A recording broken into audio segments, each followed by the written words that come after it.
Hello everyone, welcome back to exemplar CH। Friends, सबसे पहले आप लोगों से निवेदन है कि वीडियो को फटाफट लाइक और शेयर करना ना भूलें, प्लीज़, यू आर रिक्वेस्टेड। आइए शुरू करते हैं 87 क्वेश्चन से। Shakespeare was not of an age but for all time. ये इंपॉर्टेंट कोटेशन है by Ben Jonson. Take O take those leaves away, this lines occur in Measure for Measure. ये आया था फ्रेंड्स 1603 में, और यह एक कॉमेडी है, ये भी ध्यान रखिएगा, कॉमेडी है। फटाफट ठीक चलेंगे। Which drama of Shakespeare has no prose at all, so called lyrical tragedy. इसे लिरिकल ट्रेजिडी बोलते हैं, क्यों?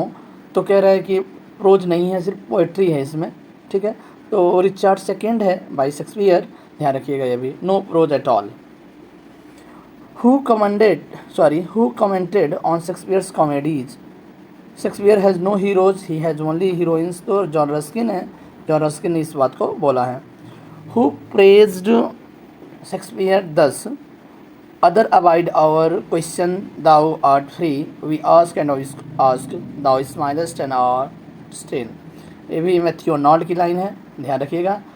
बस इतना ध्यान रखिए कि other abides our question, thou art free. Matthew Arnold, confusion हो जाता है बेन जॉनसन और मैथ्यू आर्नोल्ड, क्योंकि मैथ्यू आर्नोल्ड भी बहुत बड़े प्रशंसक रहे हैं as well as Ben Johnson.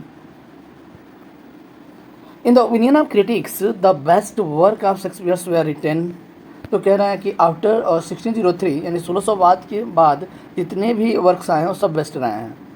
Read the following lines and answer the question.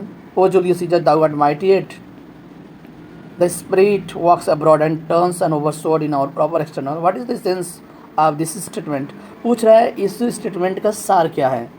इसमें कह रहा है कि Caesar was mighty even after his death. O Julius Caesar, thou art mighty yet, यानी मरने के बाद अभी भी तुम शक्तिशाली प्रतीत होते हो, यह बता रहा है इस लाइन में, ठीक है।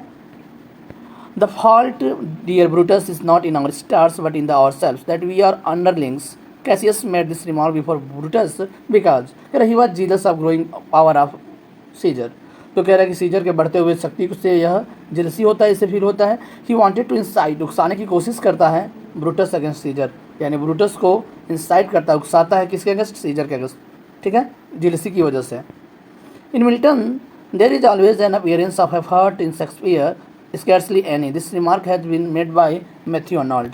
तो in Milton there is always an appearance of effort, in Shakespeare scarcely any. देखिए मैथ्यू आर्नोल्ड की लाइन है, इंपॉर्टेंट है, और मिल्टन और शेक्सपियर दोनों का स्टेटमेंट है, तो बात ही अलग है, इंपॉर्टेंट TGT हो जाता है। Which of the following is not authored by William Shakespeare. ये कह रहे हैं कि विलियम शेक्सपियर के द्वारा कौन सा नहीं लिखा गया है। तो doctor Jekyll and mister hide जो है, ये क्वेश्चन आपको बताता है फ्रेंड्स, TGT 2004 में यह पूछा गया था, इस बात को ध्यान रखिएगा। यह एक नोवेला है, और नोवेला लिखा गया है आर.एल. स्टीवेंसन के द्वारा। किसके द्वारा? R.L. स्टीवेंसन के द्वारा लिखा गया, ध्यान रखिएगा। Doctor Jekyll and mister hide novella है बाय स्टीवेंसन, और पब्लिश हुआ था 1886 में, 1886 में यह पब्लिश हुआ था। 2004 के TGT में क्वेश्चन आया हुआ है।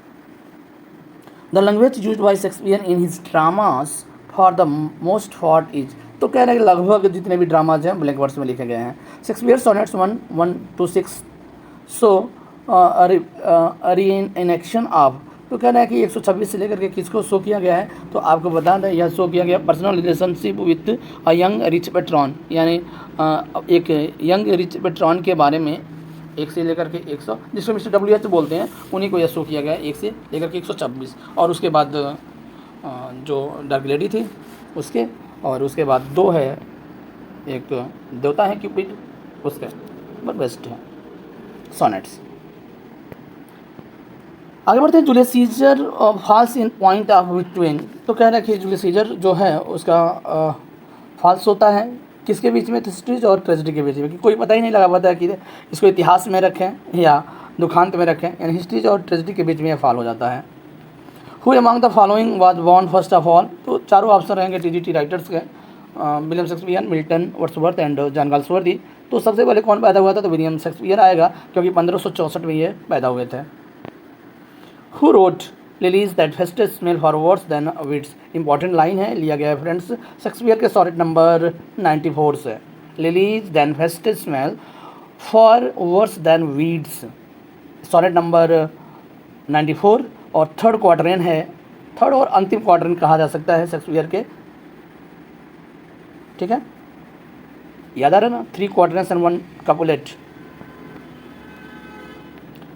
नेक्स्ट है who names the historical place of Shakespeare as a mirror of kings. जितने भी शेक्सपियर के हिस्टोरिकल प्लेस रहे हैं उनको मिरर ऑफ किंग्स का नाम दिया गया है, मिरर ऑफ किंग्स। तो इसकी लीगल है, इसकी लीगल ध्यान रखिएगा, इसकी लीगल एक नाम है जो पूरे शेक्सपियर के हिस्टोरिकल जो प्ले हैं उनको मिरर ऑफ किंग्स का नाम दिया गया है। इंपॉर्टेंट फ्रेंड्स यह भी हो सकता है। Shakespeare's historical place stretches over period of 350 and 50 years of English history from. तो कह रहा है कि 1200 से लेकर के 1550 के बीच में 350 साल, इतना 350 साल का इतिहास इन्होंने लिखा है विलियम शेक्सपियर ने। 1564 में पैदा हुए थे, ध्यान रहे। In 1726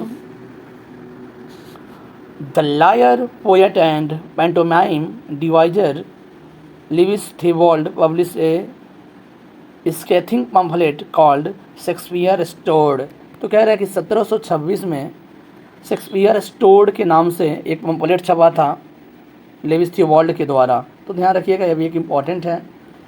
who is the most frequently quoted writer the Oxford dictionary of quotation. तो इसमें कोटेशन के रूम में अगर देखा जाए तो शेक्सपियर का सबसे फ्रीक्वेंटली कोटेड राइटर हैं।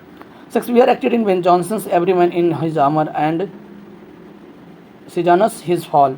तो कह रहे हैं कि विलियम शेक्सपियर चूँकि एक एक्टर भी थे ना, एक्टर थे, तो एवरीमैन इन हिज आर्मर में उन्होंने एक्टिंग किया है। और साथ ही साथ बेन जॉनसन के एक और वर्क है जिसका नाम है सीजानस हिज फॉल, उसमें भी इन्होंने वर्क काम किया है, एक्शन किया है या एक्टिंग किया है।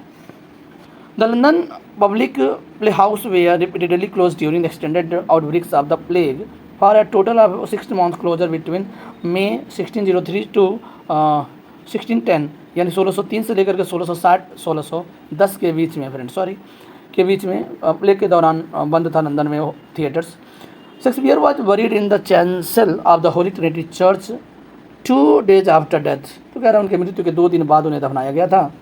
और 109 क्वेश्चन है, find the name of the English physician and philanthropist who publish the family Shakespeare. ये इंपॉर्टेंट चीज़ है, द फैमिली शेक्सपियर किसकी रचना है, 1807 में पब्लिश हुआ था। ध्यान रखिएगा, उन्होंने विलियम शेक्सपियर का वर्क जो है एडिट किया था अपने बहन सिस्टर हेनरिटा मेरिया बाउल्डर के द्वारा to appropriate to 19th century women child and the original. तो थॉमस बाउल्डर है, ध्यान रखिएगा, थॉमस बाउल्डर जो उन्होंने लिखा है द फैमिली शेक्सपियर 1807। इंपॉर्टेंट है। आगे बढ़ते हैं। The history of Cardenio after repute to the merely Cardenio is lost play of William Shakespeare.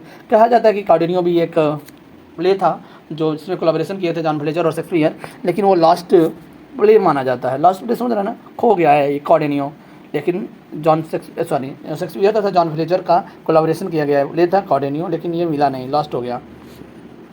उसके बाद है which critic saw Cleopatra as thing. Cleopatra को थिंग के रूप में देखता है, no wielder of power but rather that the during sexuality diminishes her power. तो ये बात बोला है टी.एस. इलियट ने, ये भी इंपॉर्टेंट है। क्लियोपात्रा, एंटोनियन क्लियोपात्रा में क्लियोपात्रा को things and no wielder of power बोला है, बट उससे during the sexuality diminishes power, तो टी.एस. इलियट ने बोला है। आज का अंतिम question friends, the first play house built by actors for actors on the south bank of the Thames at Southwark was. तो एक्टर्स फॉर एक्टर्स के लिए बनाया गया था एक थिएटर जिसका नाम था ग्लोब थिएटर। ओके, ध्यान रखिएगा। तो 1613 में जल गया ड्यूरिंग हेनरी 8। ठीक है, मिलते हैं नेक्स्ट वीडियो में। Bye bye, take care.